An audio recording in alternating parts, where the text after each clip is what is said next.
Yow, this is round one of the Clown Town Showdown. If you guys aren't keeping up with the VODs from the stream, Hootie hosted a special event where he supplemented the regular weekly local event with just some extra random prizes from out of his own pocket. It was really nice. He also, brought snacks. So it was like Mountain Dew, Doritos, and his whole thing was it was a event for gamers by gamers. So this is round one. Myself versus Dave. I'm on Steel Stompy and he is on Charbelcher. So turn one, he casts a land grant. So if he reveals his hand and there's no lands in it, he gets to search his deck for any land card and put it on, into his hand. So he searches for a Stomping Ground. So he has 3 Rite of Flames, a Seething Song, Lotus Petal, and a Gamble. So he'll play this Stomping Ground, shocking it in, cast Petals, Storm Count 2, cast Rite of Flame, Storm Count 3, another Rite of Flame, which is 4. So this commander counter is going to be the Storm counter, and then his dice are going to be the amount of red mana that he's generating.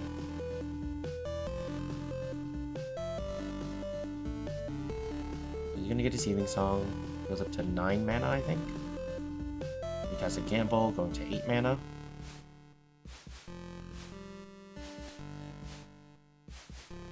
He's searching for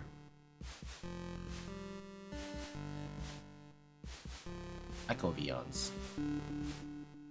Okay, so he has to crack this Lotus Petal to get some blue mana.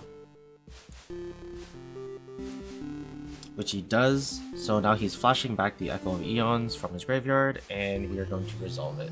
So both players shuffle their graveyard and hands into their library and draw a fresh new 7. I don't think it's gonna matter, but he forced me to mulligan here, and I don't get a redo. So we have, I think, a bunch of just random cards. Mox Opal, Walking Ballista, Shadow Spear, a couple of Nettle Cysts, and an Ancient Tomb, so definitely no cards that I actually want to be seeing. But if he can actually win here, then it doesn't really matter. So yeah, he reveals that he draws a Goblin Charbelcher. He goes up to Storm Count 9. Storm Count doesn't really matter. He can also kill me with Empty the Warrens if he wanted to, but I think he's just going to go for the Charbelcher kill here.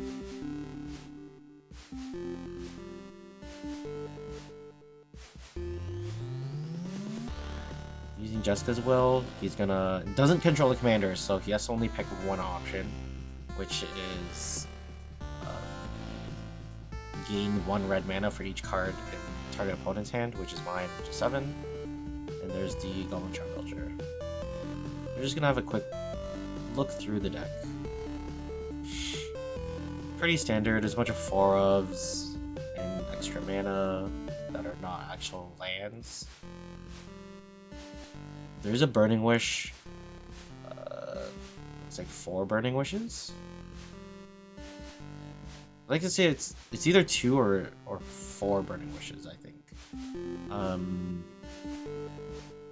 Yeah, there were a playset of Echo Beyond. So that's game 1 very quickly to Dave. So here I'm boarding in a ton of Pithing Needle type effects just to name Goblin Charbelcher. Phyrexian Revokers can shut down Lion's Eye Diamonds, so we'll use the Phyrexian Revokers to turn off his mana sources.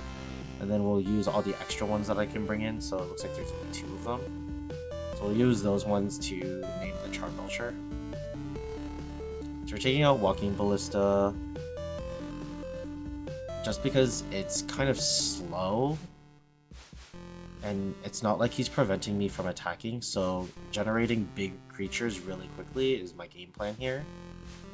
So going on like a Construct plan, a Nettle Cyst plan, or if I can get down an early Patchwork Automaton and just make it huge, I can try and just beat down faster than he can combo me out. So I would usually have a sideboard here for Dave as well, but it was really difficult for me to kind of tell what he was boarding in. So unfortunately, there's no board for Dave. Sorry about that. Here we are starting game 2, so this is resolving mulligans here. I have a double Urza Saga, double Vault Scourge, Patchwork Automaton, and a Wasteland with a Lotus Petal. Dave has Simian Spirit Guide, Leyline of Anticipation, Rite of Flame, Charbelcher, Chrome Mox, Lion's Eye Diamond. So after realizing that it was a Nettle Cyst, the hand is still not bad because you can deploy a bunch of small artifacts pretty early, and then you can play the Nettle Cyst on turn 3 with the Urza Saga into Wasteland. And your Nettle Cyst will still be pretty big because you're most likely going to be making Construct tokens anyway. I also have very little disruption.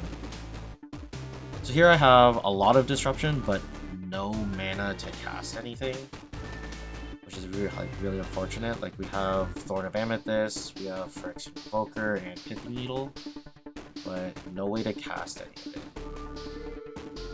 We even had the Patchwork in the Chalice.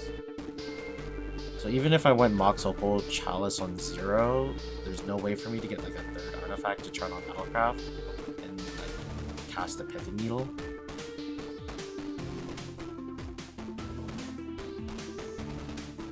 So we're on a Multi 5.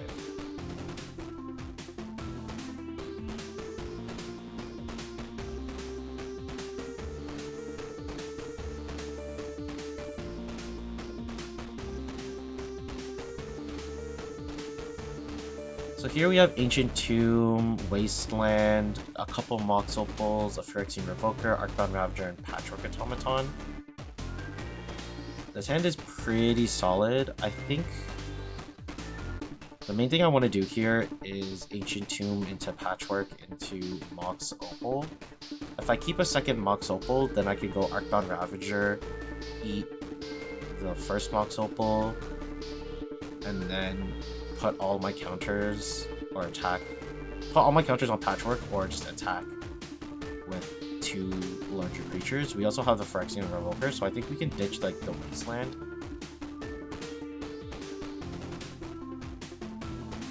I think we ditch Mox Opal Wasteland here. I think I do end up keeping Arcbound Ravager, just because he can put extra counters on things, but he's pretty slow. If I wasn't on a Multi 5, I would have loved to have like this second Mox Opal. It would have been very beneficial. It represents 2 points of damage, one on the Patchwork and an extra one on the Arcbound Ravager. So he has pre-game abilities, which is Leyline of Anticipation, and right here I'm thinking like I've lost on turn 0. There's like no way he would have kept a hand of Leyline of Anticipation and not have the win.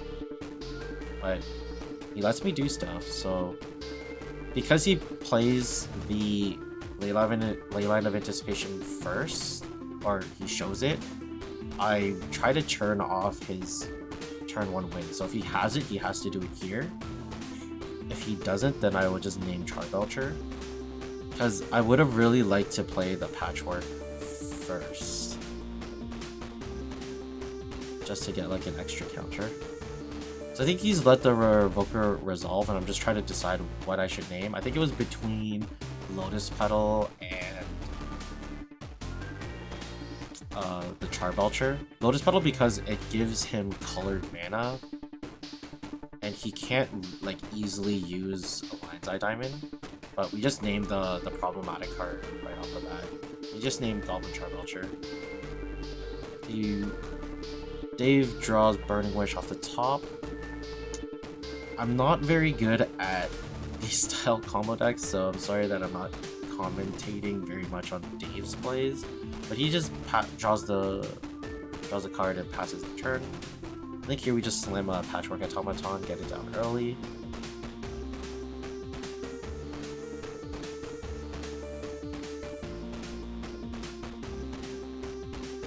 So there's the Patchwork. Cast a Mox Opal. Yep, we trigger the Patchwork Automaton, so it gets a +1/+1 counter. So every time I cast an artifact, it gets a +1/+1. Dave top decks Echo of Eons. So now he has Lion's Eye Diamond into Echo, which is pretty strong, but I don't think he wants me getting like a full 7 if he can't kill me. Now that I have this Patchwork Automaton on the board, it presents quite a fast clock if you give me 7 free cards.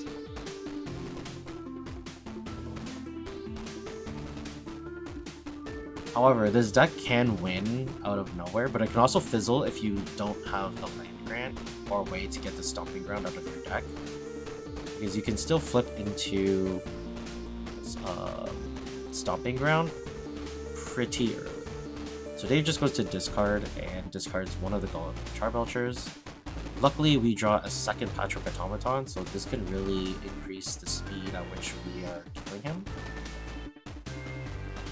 So next turn, we either get to deploy a Mystic Forge, which will allow us to just dump artifacts onto the battlefield and grow these Patchwork Automatons, or we slowly kill him with Arcbound Ravager as well.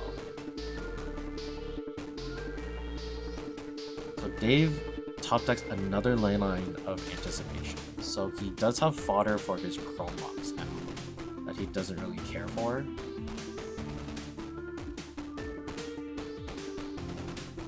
Because everything else is pretty important or something that he wants to keep. It's either free mana or like a combo piece. So it looks like he's going to try and get something started. He adds 1 mana by exiling Secret Spirit Guide, casts Rite of Flame to get 2 mana. And I think he's going to try and Burning Wish here, but I don't know what he would Burning Wish for.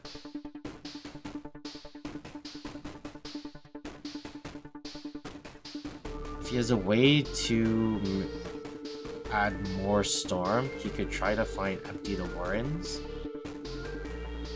And I don't think he would be able to generate enough Storm to make a relevant Empty the Warrens.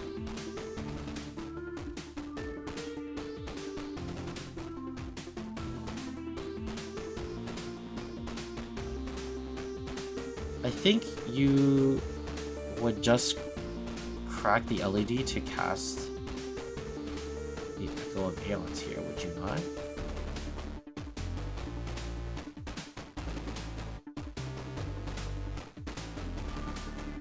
So the Storm is at 4. I think he should have cracked the LED for 4 red mana, and then cast Empty the Warren, so he would get 10 1/1 goblins. Because then he can kind of chump into the Patchworks if I'm attacking for lethal, but he can also like attack for a huge amount of damage on the backswing, or the crackback, whatever you want to call it. So he Burning Wishes for an Echo of Eons. This is very questionable because he already had one in hand. So he cracks the LED for 3 blue and discards double Echo of Eons Charbelcher. Now he's flashing back one of the Echo of Eons. So leaving 1 blue mana up, he's going to reset our hands. So I'm very happy here. He's making a lot of plays that he doesn't actually really want to do, and I'm sitting in a comfortable position where he's now giving me 7 cards to pump up these Patchwork Automatons. And I don't think he has a way of getting rid of them once they're like on the board. They both have Ward 2, which is actually a huge nuisance for a lot of decks in Legacy. And again, make Swords to Plowshare a 3 mana spell. And it's like often considered the most efficient form of removal.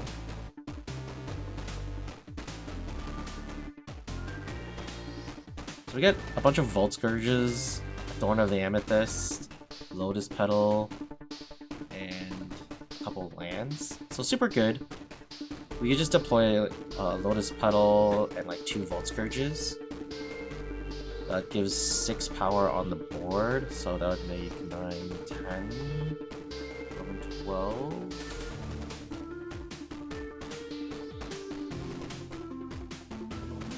So I think it would put him into lethal if I just cast up everything here.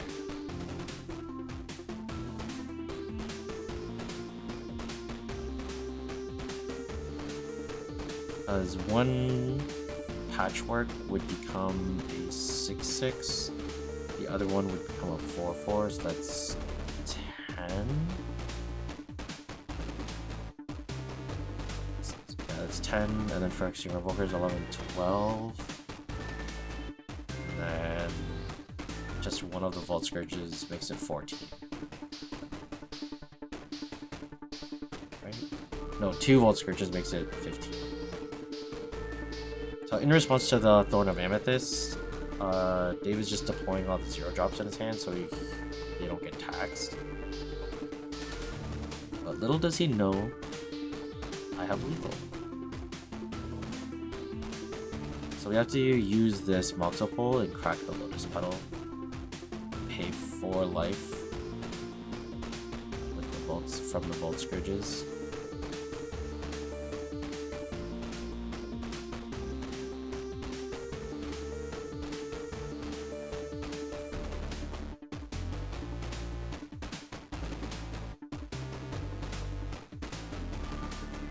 Actually, did I add dice to this second patchwork?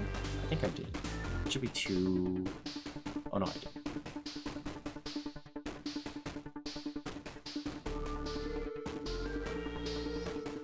Yeah, so one patchwork is going to be 7/7, the other one's going to be a 5/5. So that should be 13.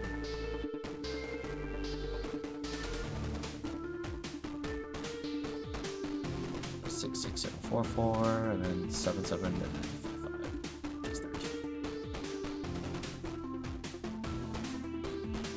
So didn't need the Phyrexian Revoker. Cool, cool, cool. So I've tied it all up. Game is 1-1. So Dave on the play here in game 3. So he has Desperate Ritual, Burning Wish, Elvish Spirit Guide, double ley lines. Couldn't see the last 2 cards. I have Mox Opal, 2 Lotus Petals, a Vault Scourge, a Patchwork Automaton, Ancient Tomb, and a Phyrexian Revoker. So this is probably one of the best hands I could have on the draw. If he doesn't have something to reshuffle my hand, so if he doesn't cast Echo turn 1, I'm in a very good position because I have a lot of 0 mana artifacts to pump my turn 1 Patchwork Automaton, and then next turn we can follow up with a Vault Scourge or a Phyrexian Revoker. So Phyrexian Revoker is like great disruption against his deck.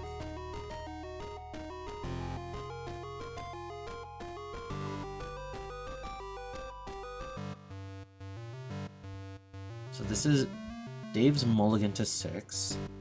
Leyline of Anticipation, Lotus Petal, double Desperate Ritual, 1 Gamble, Chrome Mox, and an Empty the Warrens.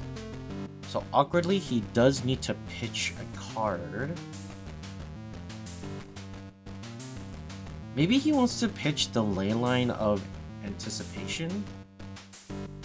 Oh no, he can use the Chrome Mox to put the Leyline of Anticipation underneath it, and so that he can generate blue mana. It's just really awkward because the Leyline doesn't offer him Storm, whereas the other card potentially can.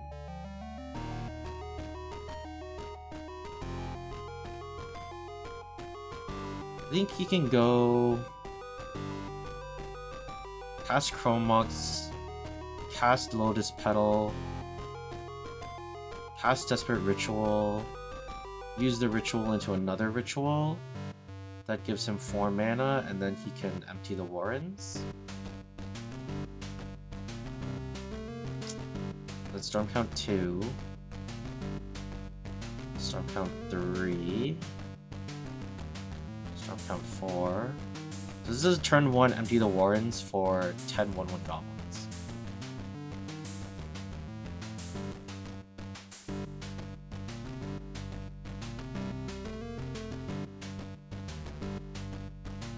So he's presented a 2-turn clock now.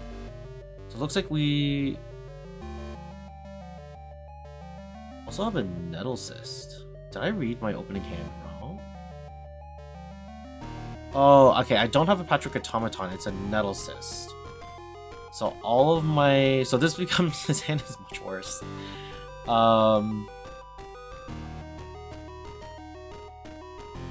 This is really tough because I want to deploy the Nettle Cyst because it's the largest thing in my hand.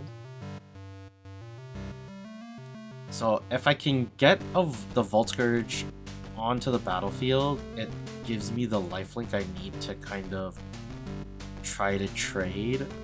I can also equip it to the Germ to give me some extra life gain here.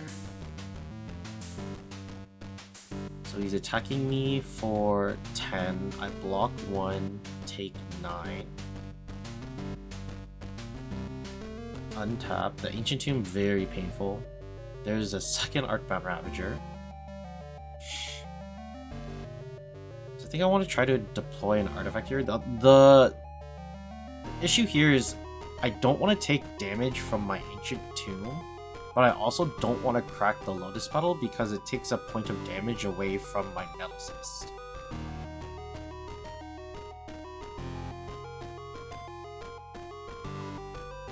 We take 2. We're going to equip the Nettle Cyst to the Vault Scourge to get some life gain.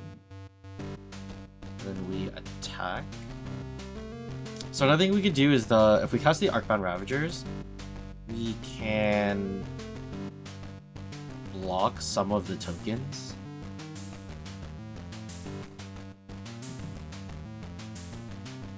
So I attack for 4 and gain 4, right?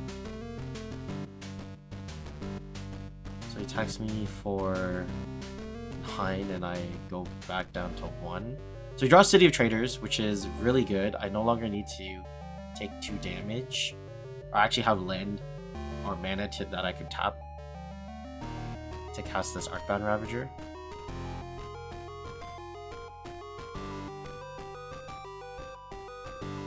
So now this Vault Scourge is a 5/5.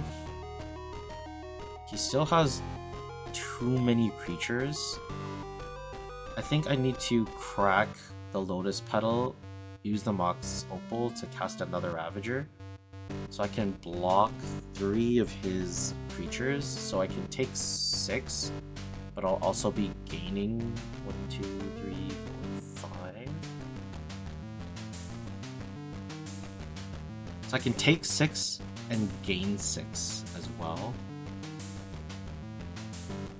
Is my math off? I think it is off. So there's 1, 2, 3, 4, 5 artifacts on the... Oh, so the Vault Scourge makes it a 6/6 because it is a 1/1. So because I have 5 artifacts, Nettle Cyst gives it +5/+5. Vault Scourge has a base of 1, so it becomes a 6/6. So if I'm gaining 6, I can attack here, gain 6, and then take the 6, but also block 2 creatures as well. And then whenever my Arcbound Ravagers die, they just put the counters onto the Vault Scourge. So I'm just trying to divide it because I can block up to 3 things. Realistically, I should have attacked with my Vault Scourge because if he removes or detaches the Nettle Cyst somehow, then I basically lose the game. So I think I'm thinking my turn through.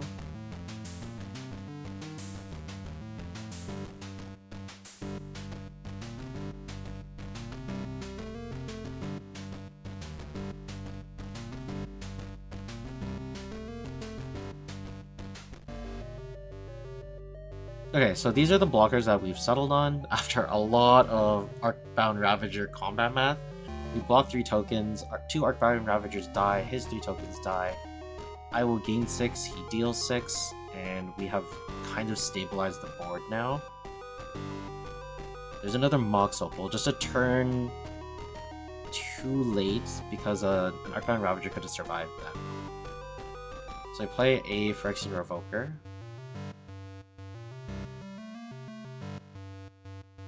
So this Vault Scourge is now a 3/3 plus 3, so it's a 6/6 on its own. I should still be attacking here. The Phyrexian Revoker names the Chromox just to turn off his mana source. So yeah, I really should be attacking in case he top decks like some sort of sorcery speed removal, or if he just top decks removal. So he has 6 tokens in total. I'll take 4. I'll block 1. And I'll gain 2 life after damage. So we draw a Chalice of the Void. Chalice on 1. Doesn't really do much. Hits the Rite of Flame that's in his hand, but it grows the Vault Scourge without hindering me in any way. So we attack for 4. Or 6, it should be 6. And we've stabilized the board.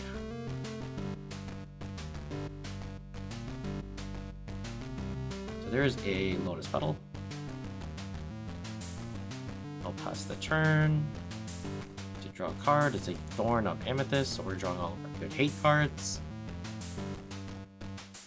This grows the Vault Scourge into a 7/7.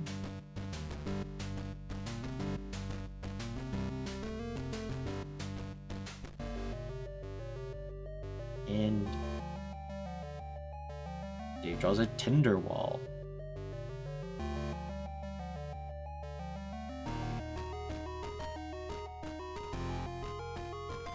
And that is the game.